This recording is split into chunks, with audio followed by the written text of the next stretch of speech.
Hi. What I'm going to talk about now is COVID-19, which is obviously very topical. So I think one of the best ways to start about this is what is COVID-19, and where did it originate from? And I truly believe, unless you've been living under a rock for the last year, many aspects of this should be fairly explanatory. Coronavirus is a large family of viruses that causes illness in animals and humans, and we've known about coronavirus for over 80 years.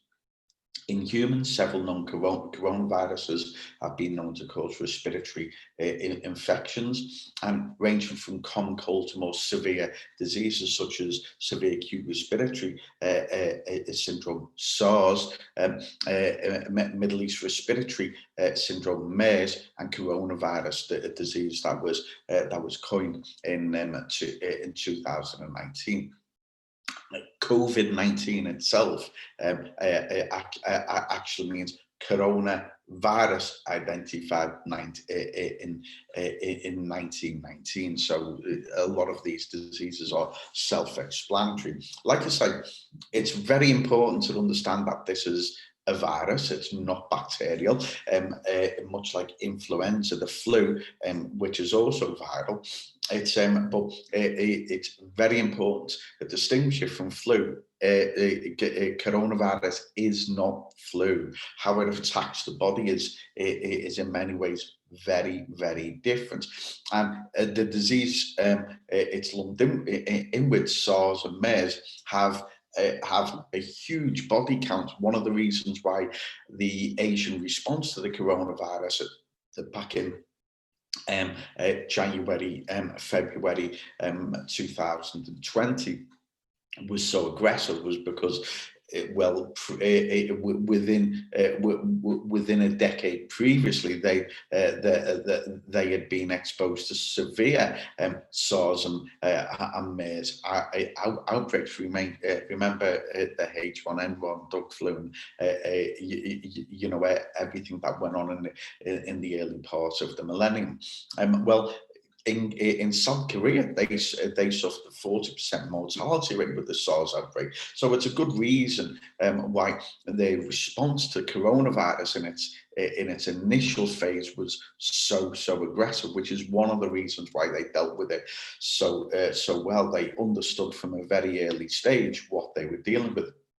Obviously, it's identified in Wuhan, China in 2019. All the markers of it show that it's not it's not man-made. It wasn't made in a laboratory. Things like this have very stable genetic markers. COVID-19 is caused by the virus SARS CoV-2, which makes it a SARS disease.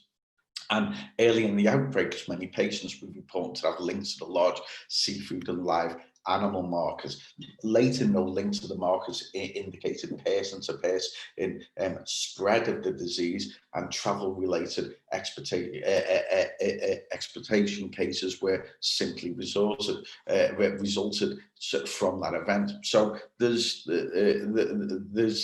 no question the epicenter of this disease was Wuhan. It's fairly, they're all centered around this particular market. How's it transmitted? Well, the primary transmission of COVID-19 is from person to person through respiratory droplets. Droplets are released when somebody talks, sneezes, or coughs. Infection droplets can land in the mouth, nose of people who are nearby, and possibly be inhaled into the lungs. It may also be spread by touch contamination of objects where those droplets have contaminated, which is why hand washing is such an important element. And recent data suggests that transmission by people who are not showing symptoms is becoming relatively common, and current data does not support long-range aerosol transmission, such as with measles or tuberculosis. I mean, these diseases are well known to spread over large vector patterns. As with many respiratory pathogens, short-range inhalation aerosol is possible for COVID-19, particularly in crowded spaces and inadequately ventilated spaces very early on in the outbreak. The crowded places in Asia with very poor air conditioning were highlighted to be particularly problematic. What symptoms do you get from coronavirus? Well, estimated incubation period is from 2 to 14 days, with a wide range of actual symptoms. Fever, chills seem to be very common. A persistent barking, cough, shortness of breath, and difficulty in breathing. This is as the inflammation sets in the respiratory membranes, the surface surfactants grows, headaches, nasal congestion, and runny nose. Generalized muscle aches and body aches, a deep sore throat, loss of smell or taste have been fairly common, and diarrhea may be present in some patients. Now, it must be highlighted that that many patients who contract COVID-19 are actually asymptomatic. So many people may have mild to moderate levels of these symptoms. So certainly there's a genetic element in this, and certain groups do seem to be much more susceptible to the very severe variants of this. In some cases, people who get COVID-19 can become very seriously ill and develop breathing difficulties. These are severe complications which can certainly lead to death.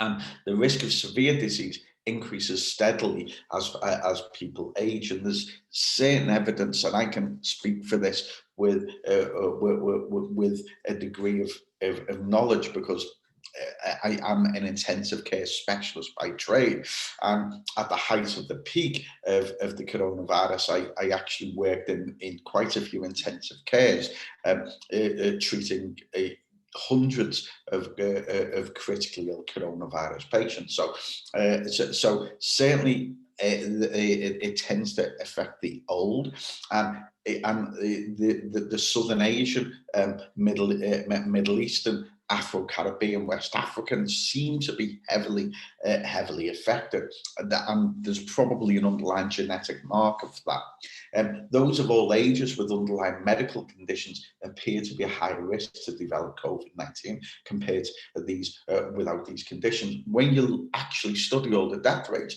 the amount of people with a very high amount of comorbidities is very obvious, and it's very important to note and highlight that coronavirus, COVID-19, is not influenza.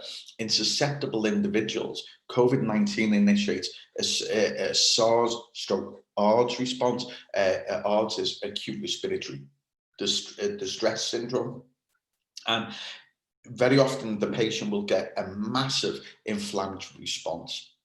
We call this a SIRS response, systemic inflammatory response. And this has had catastrophic effects, leading to high amounts of multi-organ failure, huge amounts of casualties requiring renal support and such like. And, at the very early start of the outbreak in intensive care, we were seeing an 80% death with people who advanced to multi-organ failure. So it was generally a very depressing picture.